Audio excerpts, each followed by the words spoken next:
د کورنیو چارو سرپرست وزیر د 203 منصوري کلي اردو دویمې پلې لیواد څخه لیدنه وکړه. سلامونه، ستړي مشئ. هیله ده چې ویډیو تر پایه وګورئ او زموږ چینل سبسکرایب کړئ. د کورنیو چارو سرپرست وزیر خلیفه سراج الدین حقانی د سویل ختیځ زون ته د سفر په ترڅ کې د 203 منصوري کلي اردو له دویمې پلې لیواد څخه لیدنه وکړه.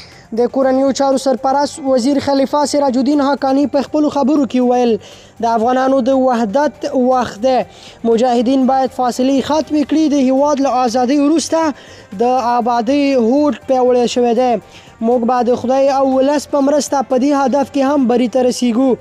همداراز دویمې پلې لیوا کوماندان او نورو مسؤلینو له راغلي پلاوي څخه مننه وکړه. په پای کې خلیفه د ولس د ستونزو د حل کولو او هر ډول همکارۍ ډاډ ورکړ. په یو بل خبر کې بیا د اندراب او خواک کوتل د جوړولو چارې پای ته ورسېدې. د 219 عمري کلي اردو د رهبرۍ په هدایت د بغلان ولایت اندراب او خواک کوتل مواصلاتي لار د یادې کلي اردو درېیمې لیوا انجینري ټیم له لوري د جوړولو چارې پای ته ورسېدې. دا په داسې حال کې ده چې د سالنګ تونل د جوړولو چارې شروع شوي دي. بدیله لارې د خواک کوتل او شیبر لاره ده چې خواک کوتل لارې د مسافرو لپاره یو شمېر ستونزې جوړې کړي وې.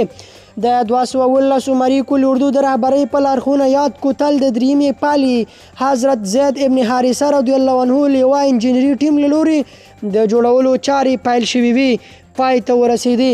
دغه سړک چې د پنجشیر او بغلان ولایت سره سم یو ځای کوي د 40 کیلومتره اندازې په اوږدوالي د ترمیم او جوړونې چارې یې څه موده مخکې پیل شوي وې.